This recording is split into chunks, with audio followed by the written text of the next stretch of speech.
We're just saying. Well, hello. We're back. Hi, Gail. Hello, Tiffany. How are you? I'm fine.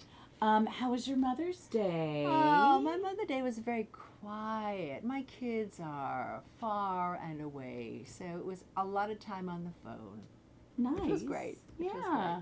Mine was kind of a day off. Mm-hmm. Yeah, For me, right. it was Exactly. a I day have to off. work today. Thank God that's why it's Mother's Day. But I will say that we had a really awesome meeting. Yes, For May meeting, our topic was Mother's Day and how women balance their work life, careers, and some of us have to leave the industry for a little while. Some of us have to continue working with a baby on our hip so that we can keep the lights on. So it was really nice to share with everybody's stories and a lot of different... Very different. Yeah, very different backgrounds and experiences, really. Yeah. And we also had a luncheon. We really did. That's so special. To celebrate our past presidents. It was amazing. I mean, we hear stories about them. And, you know, it's one thing to like kind of read or look at the website and find out about the history of Women in Film Dallas, which is why we're here. But to really meet the women that kickstarted it, that were our pioneers, that were our trailblazers back in the day, was just so inspiring. And to have them all in the same room together from just different generations of presidents, it was just made us feel really proud that we get to do this job. So thank you for having us. And I would just say that I know that not everybody could be there. It was the board and it was these wonderful past presidents. But we want to share a little bit of that with you. So if you will, go to the Women in Film Dallas, WIFDallas.org. Check out our website. Get on our mailing list because we have a newsletter now. We really do. Abby Killen has been working her butt off with the help of other board members, and we will have little statements about some of the past presidents that are absolutely amazing. What these women went through. Oh, they were there back in the 30, day 40 years when ago. their producer and their male director wouldn't look them in the face. Or sit with them on an airplane. This is happening in the lifetime that we've lived. Which is insane, but it's also very inspiring to see where we were and where we've come from. And where we're not going back to. That's right. Exactly. I'm just saying. I got it in. Yes, you did. We have another announcement, too. We want to welcome Niley Love. Yes. In 2 positions with Women in Film. She is now our communications coordinator. Yes. That means that she is the only paid employee for Women in Film Dallas, but she is the consistency that really gets all of the information out to our members so that you know what's going on with Women in Film, and also helps out with the website. And she is also co-producing this podcast with me and has taken the reins. We've had several people iterations of the podcast, so maybe we'll have some consistency for the rest of the year, and we're just really happy to have her. She is a shining star, and just I can't say enough good things about her. Now We this love you, is Nye. our second season, our second episode of the second season. Our first episode is in limbo somewhere. It is still getting edited. It's going to look so amazing. It's going to look like Hollywood, I'm sure, when we finally get it in our hands. But this episode will be out, Nye says, in under 2 weeks. And we have some very timely information being shared by our super guest, Monica Watkins. We also want to thank MediaTek Institute, of course, for hosting us here and allowing us to use students and equipment. They are also a very important part of our show. We get to sit in this really fancy studio instead of sitting on a Zoom call with our blurred backgrounds. If you've ever been to one of our meetings, me and Gail have the blurred background. Yes. All right, well, let's not take any more time up. We've got an amazing interview coming up with Monica Watkins. Y'all stay tuned. Here we go. And here we are with Monica Watkins. Yes, finally. This has been a while. I mean, we've been waiting to get you in the hot seat for a minute. And I'll tell you why is because last year, Monica was on the board for Women in Film Dallas as our membership chair.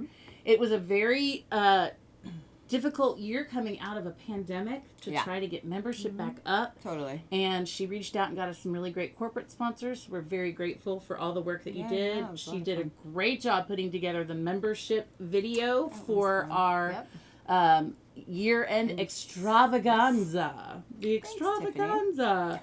But she's so much more than just that, and I've been wanting to scratch the surface of you. I teach with her at Media Tech Institute, or have been teaching, different departments, but we've been in the same building before. Yeah, we have.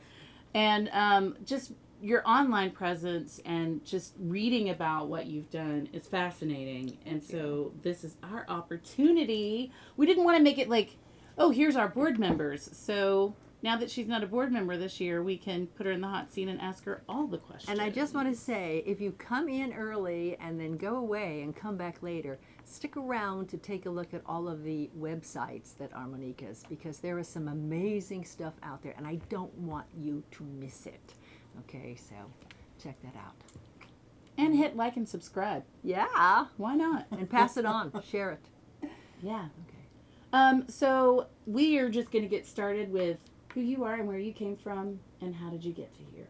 For sure. Well, first, thank you for having me, ladies. I sure appreciate being here and having the opportunity to spend some time with you both. Huge fan of both of your work. So thank you again for this invitation. So who am I? I am Monica Watkins. I was born in Atlanta back in just a couple of years ago, 20 or so years ago. But I'm originally from Atlanta, moved to Dallas because of my father. So I've been here since high school.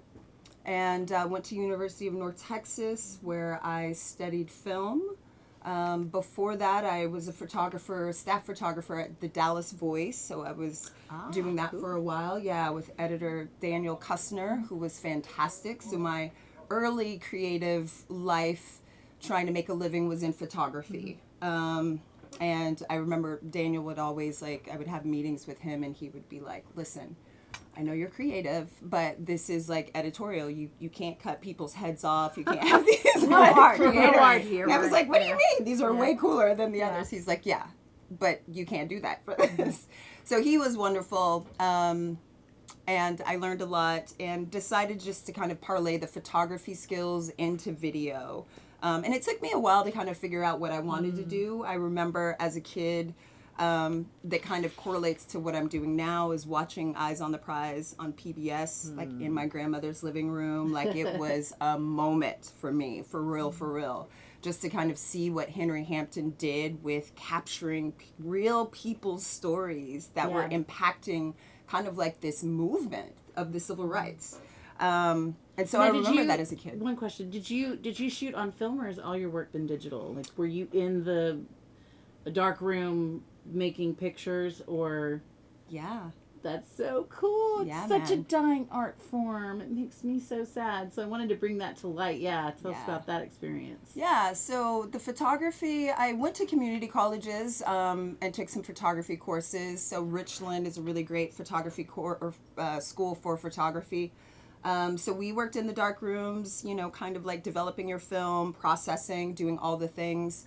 I remember I sometimes tell this story to my students, or my students when I was teaching, that I would, in the dark room, there's this beautiful process of you putting your exposed piece of film paper, photography paper, into the solution, and you see the image kind of coming.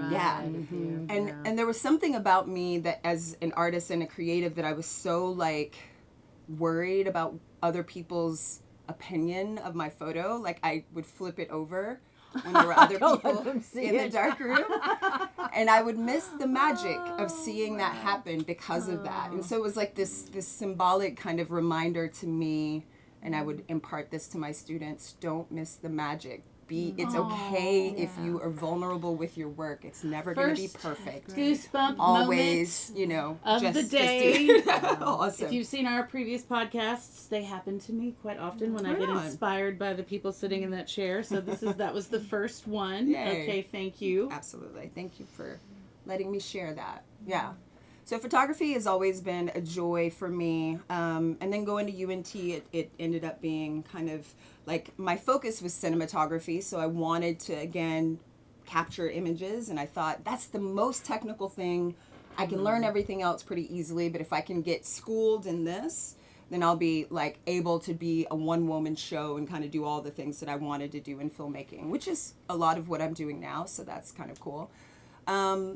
But when I went to AMS Pictures after I graduated from UNT, AMS... So that was your first job out of college? Yeah, my first official, job in the biz, so to speak. Yeah. I waited tables to put myself through college, but yeah, AMS was and it was, pretty awesome because I think it's still one of the best production houses in the DFW area. Yes. And to be there for 10 years with Andy and to learn from some really talented and experienced and just super brilliant people was a boon. So what was your starting job at AMS? Where did you begin in the industry? Yeah, that's a great question. So I started off doing anything they would let me.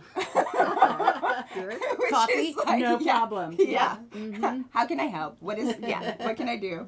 So I think my official title initially, this was back when internships were not paid. Mm-hmm. So I started with a group of people. We went through, I think it was a 3 to 6 month internship. I was the only one out of that group that got hired.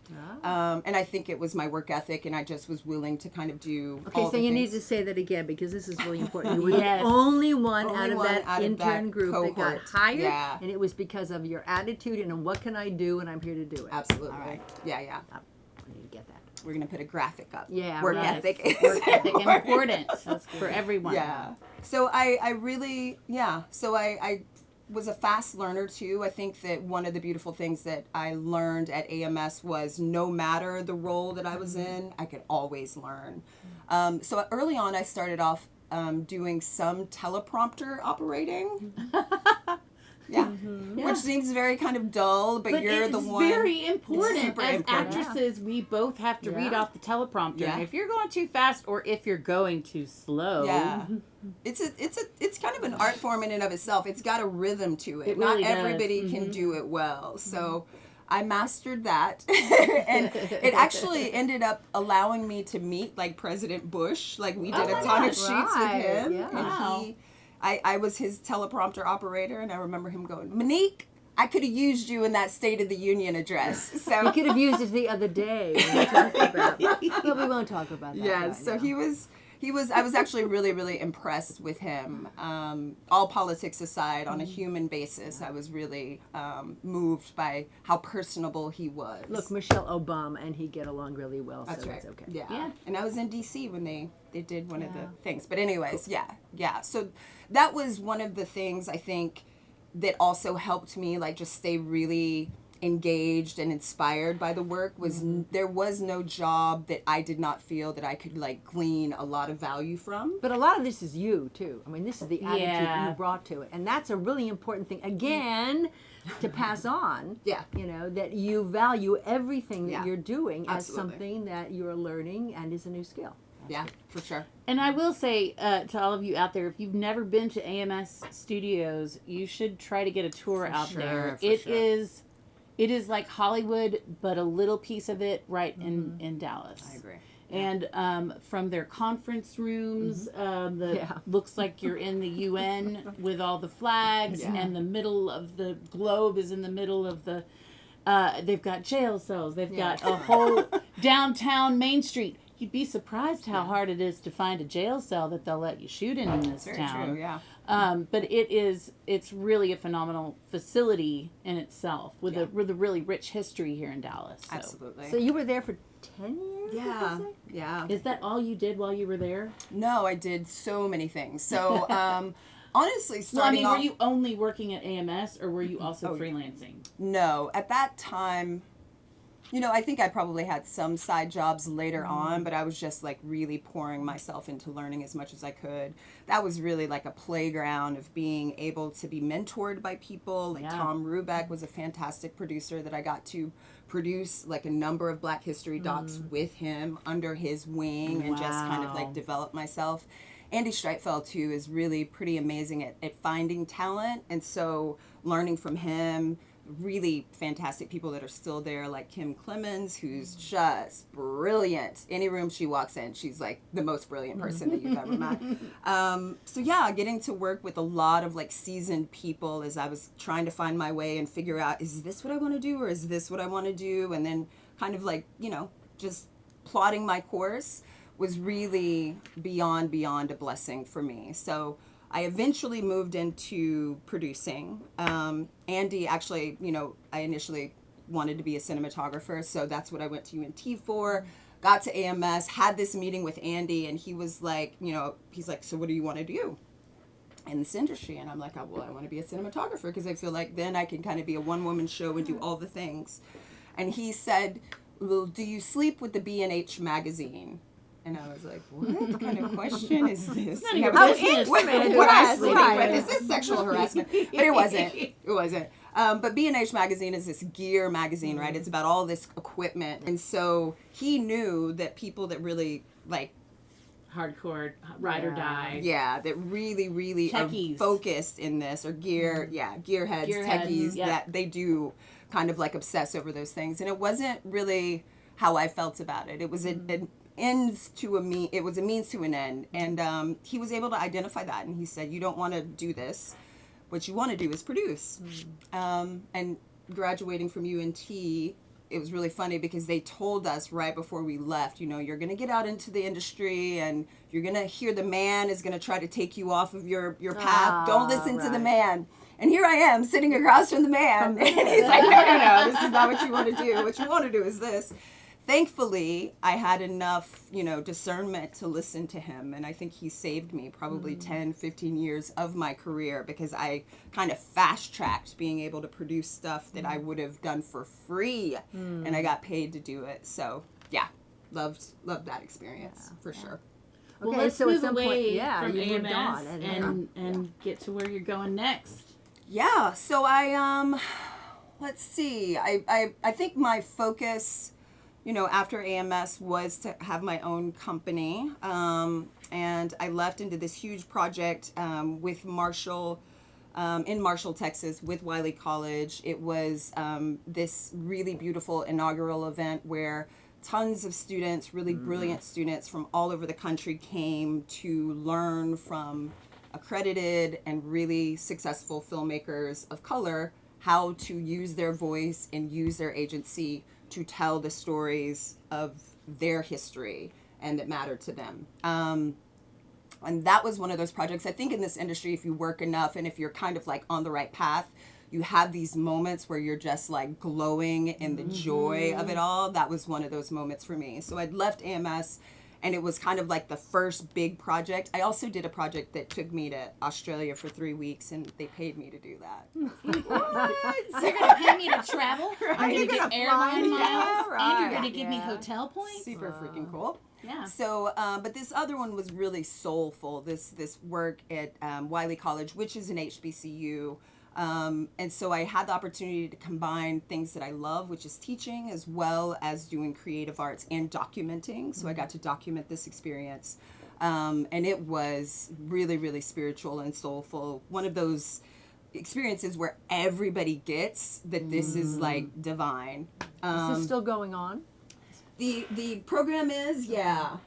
So that first year, Rada Blank, who wrote, directed, and starred in 40-Year-Old Version, was one of the instructors. I also instructed an African American history course. And then Qasim Basir, who wrote and directed Muslim, and another film called A Boy, a Girl, a Dream. They were both instructors. So we all worked together, super fantastic group of people for young people to come and learn from. So it was super amazing. So that was one of the first projects that I did. I wore a lot of hats, but my main one was to direct and kind of produce a documentary of what was going on. So it was really beautiful to be able to capture that. And I think documentary filmmaking has been at the heart of much of what I do. I have like this real passion for recognizing moments and then being able to like capture them and document them. I just feel like there's something real powerful about that. and even the Black History documentaries that I did prior, you know, a lot of the people that we interviewed have transcended, and they are, you know, not able to have conversations, but through these documentaries, people can hear their voice and learn from them. And there's amazing. something just so like magical about that. So I love filmmaking, but yeah, so documentary filmmaking has been That's where you found most your of what I've passion done. for that. Well, and Yeah. the name of your production company is? Bird Set Free Films. And talk a little bit about why you chose that name. I love this. Yeah. Thank you. Well, I'm from the country. It feels very like true to nature. Like I had some experiences just growing up that made me really connected to nature. And there's something about birds that are, you know, I think we all feel that they're pretty magical. And I think that there are a lot of things in life that cause us to feel caged. And, you know, being set free is a real powerful kind of symbol. And I felt like leaving certain things behind and moving into my own space was that for me, being set free to kind of soar. So that's the impetus of that. Yeah. Well, I love it. Somewhere I was reading about something you've said about the power of storytelling. Usually it's documentary, as you're saying, but that people learn from that. Absolutely. The documentary is not just the telling of the story, but it's a Right. lesson to be learned and how they Right. then take that forward in their lives. Yeah. So you've done, some really amazing things. Talk a little bit more about beyond the Wiley College. Yeah. Well, I'm actually presently directing a documentary with Turtle Creek Chorale. Turtle Creek Chorale is a local, really renowned Choir. group, in Dallas. So they sing and perform. I don't remember how many performances a year, but several a year. And they're this huge. I season- mean, they have an they are. international reputation. Absolutely. They They really do. tour, and when they perform, it's at the Symphony Hall. I Yeah. mean, this is not in some little auditorium. Right. Yes, Absolutely. right. They are a big deal. They They are are a big deal. highly impressive. Yeah. World class, yes. So it's been pretty nice to connect with them. Rhiannon Martin is their engagement manager, and she, reached out to me at the end of last year and asked if I would be interested in doing a documentary on them. And I was like, well, what exactly would that entail? What are you guys doing? And they are, this season, working on a performance about Tulsa. And so the Tulsa Massacre is the heart of yes, this. that's Yeah. right. So- What a powerful story. Yeah. So Dreamland Tulsa 1921 That's is the name of the insane. documentary. Yeah. And it's interesting because the Turtle Creek Chorale is predominantly male, predominantly white. And so And predominantly gay. yeah, Yeah. and So, predominantly gay. they are a group of men with a mission. Yeah. So, A group of a real folks, because there's social not awareness. just Yeah. men, but yeah, absolutely. So it's been pretty compelling for me. You know, I think a lot of the work that I've done as it relates to Black history has always been, I've always had an eye for making sure that African American people are the ones at the center, telling the stories, sharing their insights, sharing their experiences. And I think that has been the right approach to a lot of that work. So kind of like finding a way into this was, and them asking a Black woman to direct it and Yeah. have, the agency to tell it as I see fit is But a this is a real new- impressive thing. This is a new choral work, too.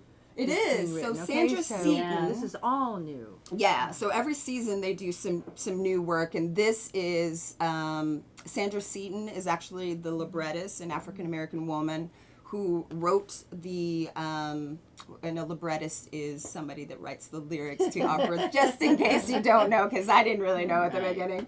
But they write the lyrics to an opera or a musical performance, a long form.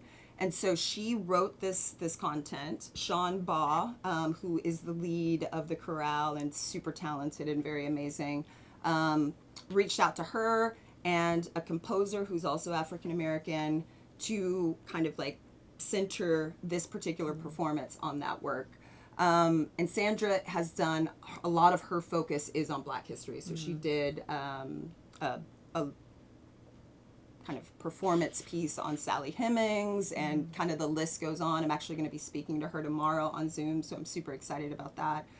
But yeah, so these guys are tackling kind of a history that has been often not really known. And so in this process of me directing, I wanted to kind of like reach out to the corral. It's over 200 members. And so I've been doing pre-interviews on the phone, just asking them questions about what they know about the, the history. Many of them had not heard of it until like watching the Watchmen. Were in the corral and they didn't know Yeah. the history of it. Yeah. Some of them are from Tulsa and did not know the history. Right. Yeah. There are people living in Tulsa now. That do not I had know no the idea there was a history. Greenwood neighborhood. I never knew that. I mean, Yeah. I gotta say, when all the stuff was happening with Black Lives Matter, and I took the opportunity to educate myself. It was just like eye-opening, all the podcasts that I was able to listen to, all the content that I was able just to absorb, so that I could, be an some ally reference and point. have Yeah. some reference points and all that. So when is this work going to premiere?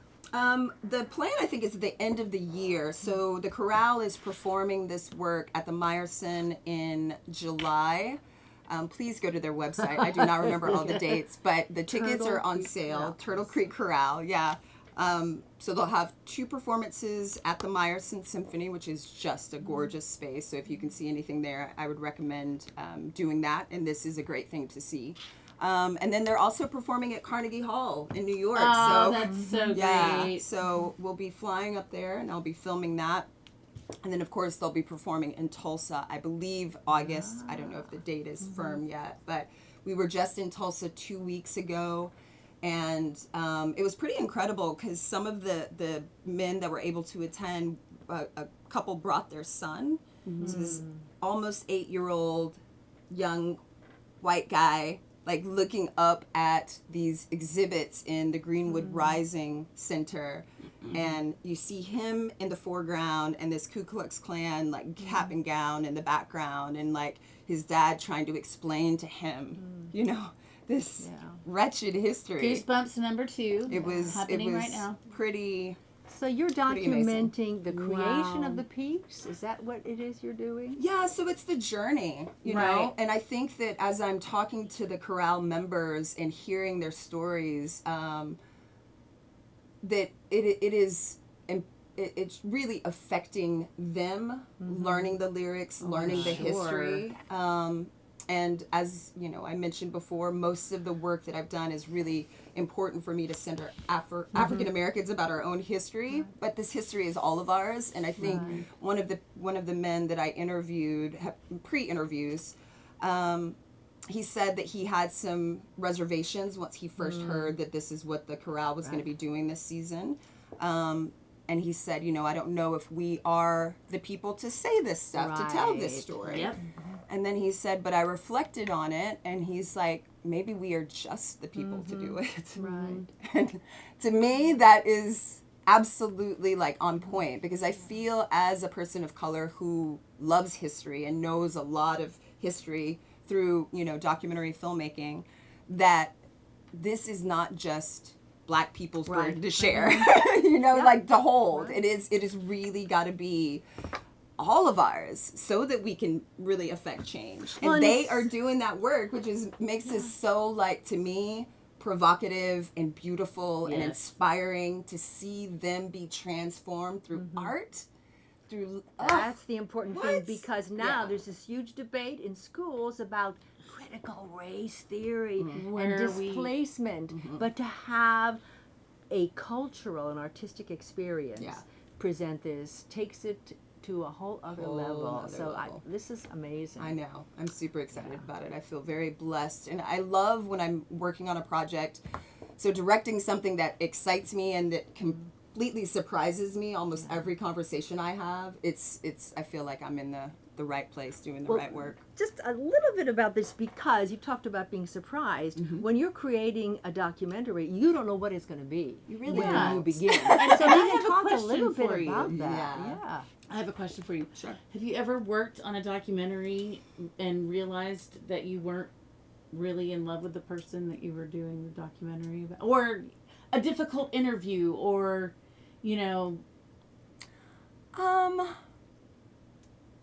I really do think that it's just my nature to try to love as much as I possibly can. I don't really. I feel that everybody, I was raised in the church, so I have a very sense of what my purpose is here, and to be of service, and to always, if somebody is crossing my path, then there is something that they are to share with me, and I am to share with them, and there has to be compassion and empathy in that. Yeah. So that's kind of how I go through life. So even people that I feel like I may have a challenge with, I'm very open and try to be very present to what is it that we are here. The divine has brought us together to learn about each other and to give each other. So yeah, I think that's kind of how I That's beautiful. That's a great handle note things. for anybody in the arts. It's to very stay true. open that way, and to find, when you're creating a character, I'm primarily an actor, when you're creating a character, to find what you love about the character. And if you begin to judge the character, Right. then you begin to demean the Right. relationship you're going to have and the revelation of that character. Absolutely. Yeah. You kind of block the revelation. right. We don't want to do that. Yeah. Yeah. So something totally different than this is your short animated film. And Yeah. I love this. Thanks, Talk guys. about the animation. So this has been quite a journey with this particular project. I started off with these bright ideas of, this is going to be brilliant. I'm so smart doing animation. I'm not that smart, apparently.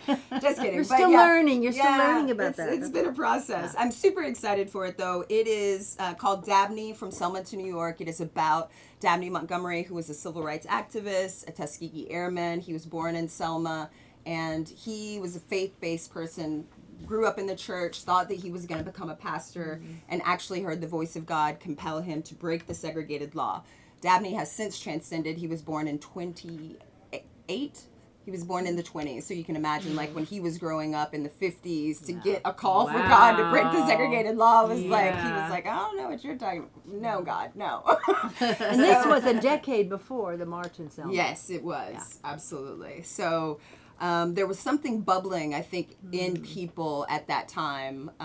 So Dabney avoided the call, traveled the world. To avoid the call. He had traveled overseas as a Tuskegee Airman, but went on his own adventures and was compelled to come back and do what he was called to do. And it's this beautiful coming of age story that I thought would be really remarkable to do in animation, because I felt it would reach a younger audience. And there's something beautiful about animation that causes people to kind of suspend a lot of our bias. A lot of our judgment, yeah. Very true. Yeah, so I thought this would be perfect for that. So it is almost done. I am, working with Element X. Chad over there has been really, really fantastic in helping me. There may be a possibility of doing a little short series with it, since it's taken so long. So I'm super excited about that. But yeah, stay tuned. MonicaWatkins.com.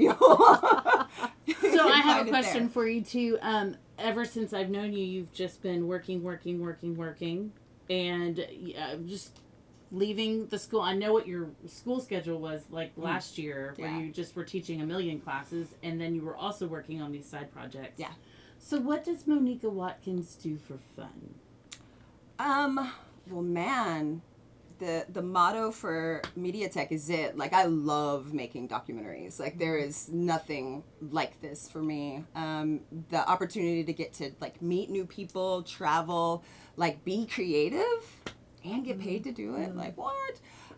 So that is certainly something that I enjoy and love to do. I also like to read. I, love being in nature. I play volleyball. I do all the things that are kind of fun and engaging. And I just, I try to challenge myself to do things that, impress me. So I'm always trying to do something that kind of takes me out of my comfort zone. Do what you're scared of. Right? Yes. Yeah. We're always, fighting with the work-life balance, the career, and then, having our life. And it really does help when you do what you love. Yeah, for sure. For sure. Now you had another project, Yes. new project that was wellness, and I'm not going to say any more about it. I want you to talk about Yeah. So speaking of going out of your comfort zone, I have been invited this Sunday to go experience this with the ladies. Larissa Wilson is kind of the lead of this. She's brilliant, and I met her through King Hollis, actually at Women in Film. So we did King the Hollis. panel, that has to do with like This Changes Everything, gender inequality, all of that stuff, and this kind of like is in line with that. But King reached out to me afterwards, and he's like, I have this project. We'll see how open-minded you are. So he introduced me to Larissa. And I just fell in love with her. I'm in love with this human being. She's just full of light. And she has kind of devised this idea that women and all people kind of, we have a lot of masks all the time, right? We're constantly going through the world a little bit removed, a little bit at, arm's length from people. And what we really need to do to kind of like get to the heart of who we are and to really like live a full life is to be naked with each other. So she has a group of women, professional women, super brilliant, that have come together and started this cohort. So it's Bear Wellness Center. And See, when you first said it, I thought it was BEAR. no, it's wellness. bear, like naked. BARE. All Like right. naked bear. Yeah. BARE wellness. Yeah.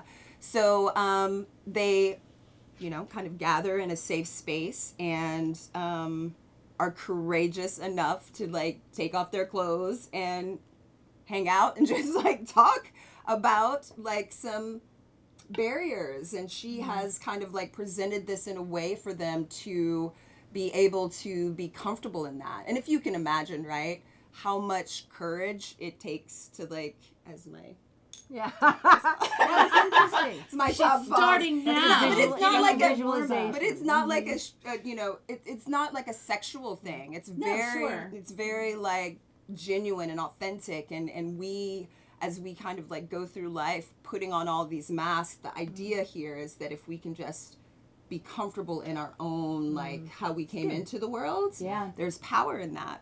And so that's the work that they're doing. I love that because, I teach body painting, and this semester we're doing body painting, and a lot of the body painters that I admire and that I'm friends with, they talk about, our body dysmorphia and the way that we feel about ourselves, especially as women. Yep. And so a lot of times, one of my friends, Trina Mary, who has taught some workshops here, she talks about Tibetan sand art, like painting and having this experience with your body and making yourself comfortable, and really highlighting and celebrating the nakedness and who you really are down to the core. Yeah. And the beautiful thing about body paint is that once you're done with it, you wash it away.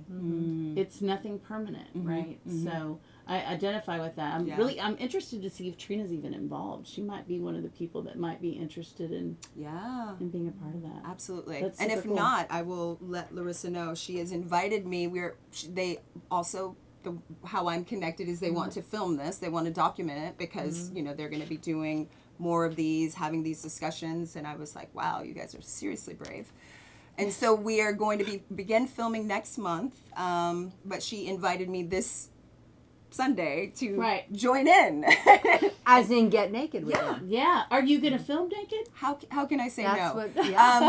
what, Like there's something about, so I don't think I'm going to film naked, but I'm, we'll see. I don't think that I'm going to do that. But this weekend there won't be any filming, and I potentially will go because I think there's something, when she had asked me if I'm honest, I was like, oh, I'm good with filming y'all, and I'll make it a safe space, but you want, wait, what? Like, I don't know if I'm ready for all this.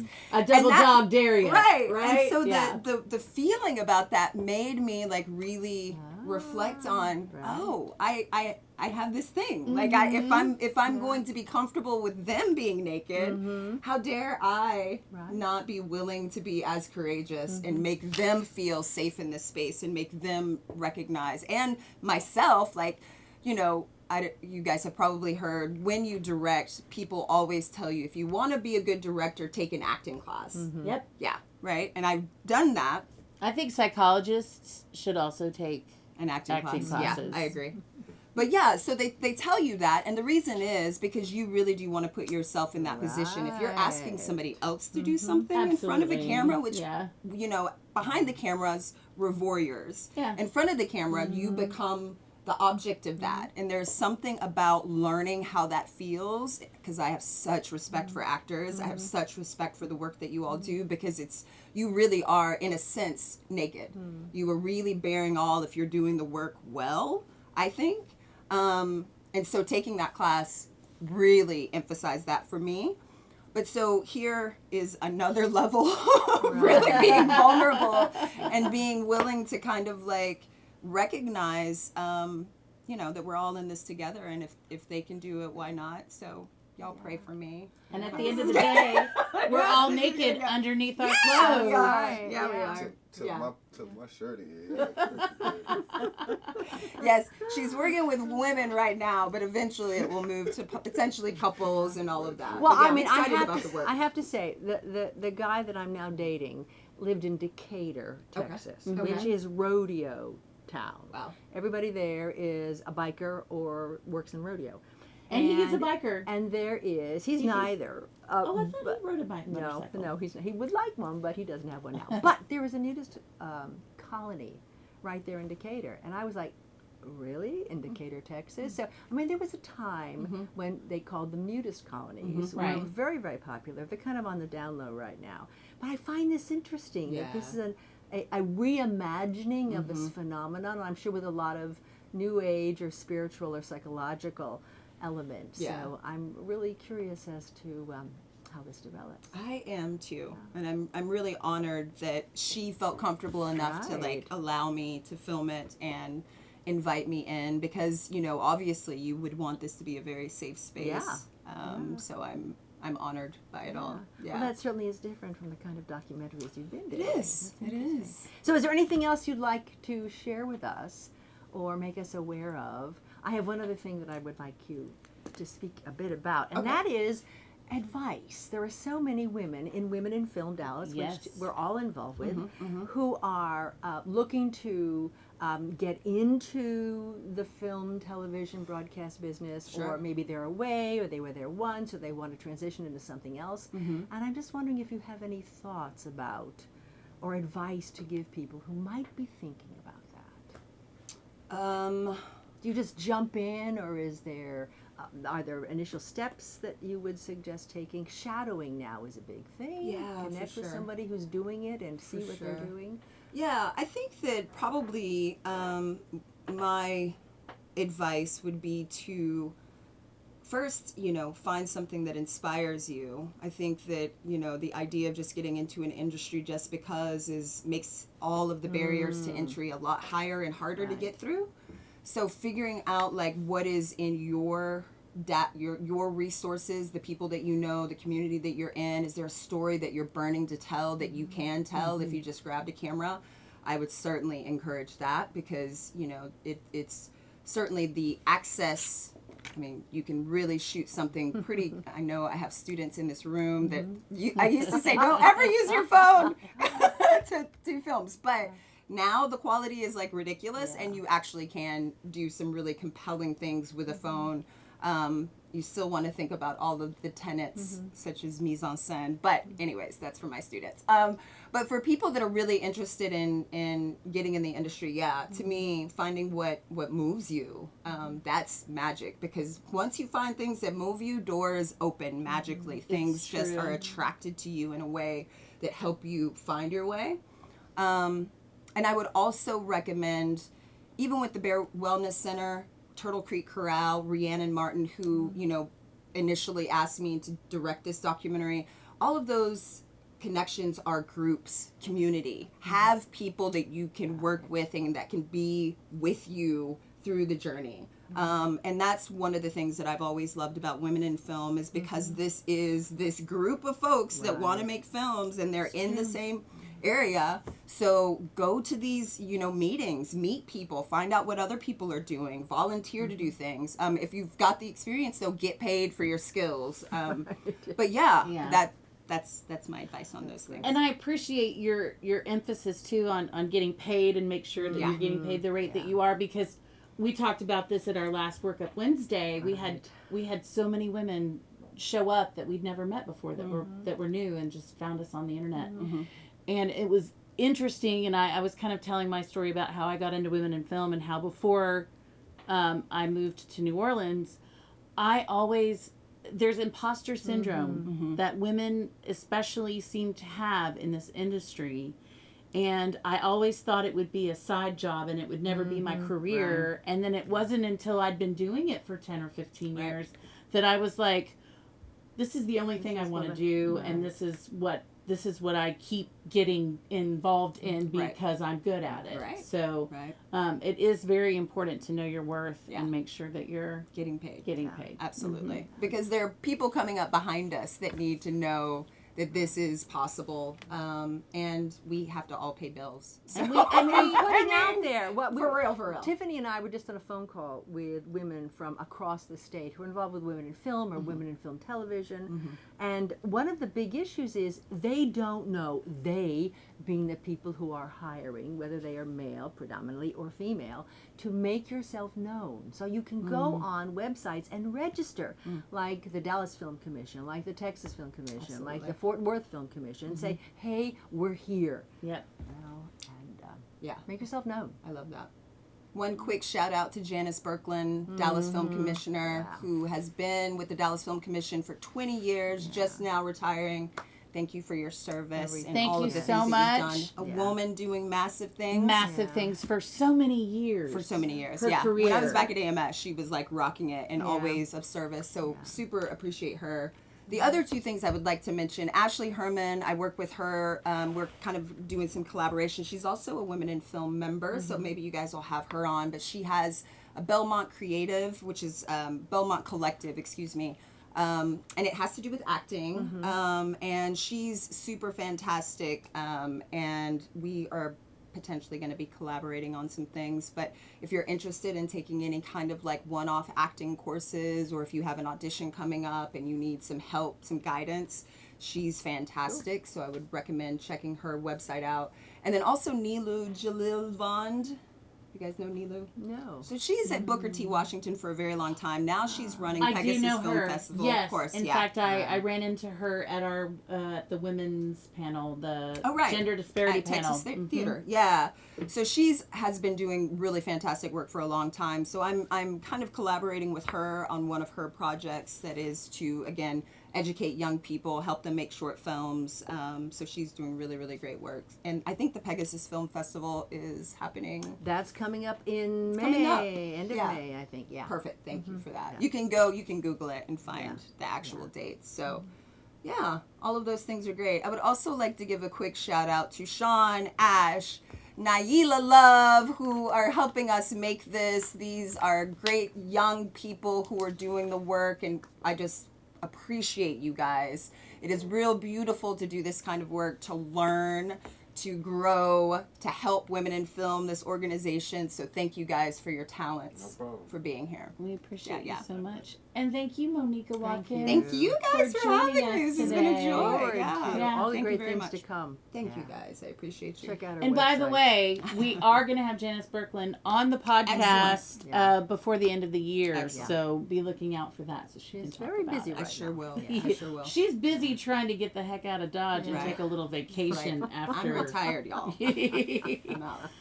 All right. Yay. Thank you Thank so you. much. Much love. Thank Thank you guys for you. watching. I'm exhausted. I know. She's just so amazing. And so much energy amazing. and just beautiful to watch too. She's really just lovely, lovely human being. I'm so glad that we finally got to talk to her. yes, we've been trying for months. Yes, but you know, when you're that busy, you've got to. I'm just glad she carved out some time so we could actually get to some of the really important projects that she's working on. We want you guys to make sure you check out her website and go to all of the fabulous, the chorus chorale. Turtle Creek Corral. Right. And her Tulsa project, which is just everything. She's that on doing LinkedIn. She's got stuff on Facebook as well as MonicaWatkins.com. So, but that'll all be posted. Yes. Right. we got to see her on an interview with North Carolina Women in Film, had her on. She was And great. we were a little jealous. Yeah. So we decided that we would have her on our podcast. So let's talk about any thing that we have coming up. We are going to be working on the Women's Expo. That's coming up. We will have that sometime this summer.